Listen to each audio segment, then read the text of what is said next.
There was always a belief for most Africans that there was a God who was a creator, who was above all things and above all people. So some found a resemblance to faith systems and cosmologies that they would have known.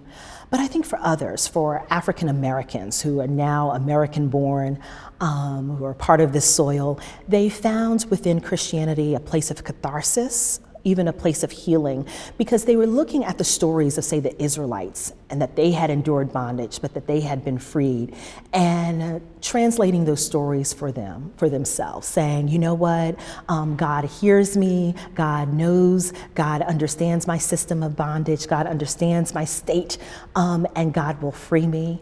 I think, the message of Jesus as one who was crucified, tortured, but is resurrected becomes a very, very powerful story of hope, that the hope isn't merely eschatological, in the world to come, but that the hope could be on this earth for this time, in the present. But one of the most extraordinary things to me is that not that enslaved African Americans adopted Christianity, but that Christianity is changed because of their influence. And so worship practices and styles of Christianity actually change because of African Americans embracing it. The spirituals are multi-layered, right? So you certainly have a religious message. You have God will take care of me. You have I love Jesus. You have stories of the Old Testament prophets. But the spirituals were also messages about hope, which is when this life is over, when the horrific conditions of my life are ended. But the spirituals also served as code sometimes, right? The messages of this is where we're gonna meet to run away, this is where we're gonna meet to break out of our conditions of bondage, or this is the time that we're going to gather, or here's how you can escape, and here's what star you can follow, and here's what route that you can take.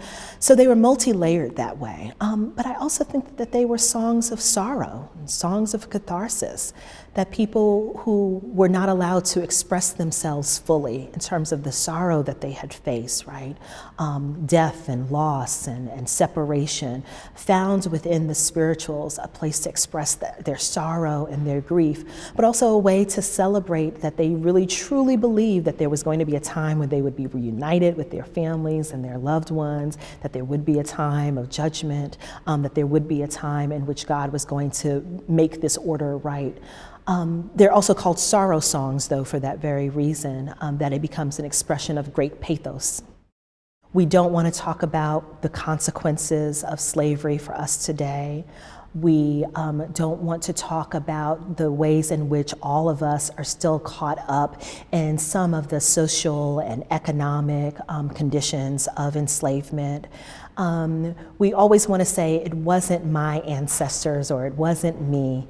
But doing that, I think, renders what is, in fact, 300 years of America's history almost silent and invisible. So we don't want to talk about it because it makes us uncomfortable about our own past, and including our own families. For most of us, we are either the descendants of slave or we are descendants of slaveholders. And sometimes, of course, those share the same bloodline. I hope people take away the fact that there are these stories out there that they don't know, that they want to find more out. Again, we have this body of slave narratives, but they're not widely read by people. They're not read in school children, not widely read even necessarily in college history courses. So I want there to be the desire to want to read more of these stories, to know more, because I think that's the humanization process, right?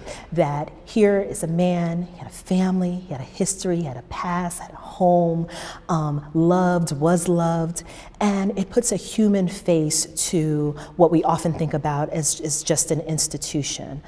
So that's one of the takeaways. But I also think another takeaway is that people really think about the ways in which religion, both for better and for worse, was very much so caught up in the institution of slavery, that it helped it to sustain itself for 400 years, but that it also was a force that was used to deconstruct it as well, and that you actually have to sit with the contradictions of how both religion helps to build up slavery, but also helps to tear it down.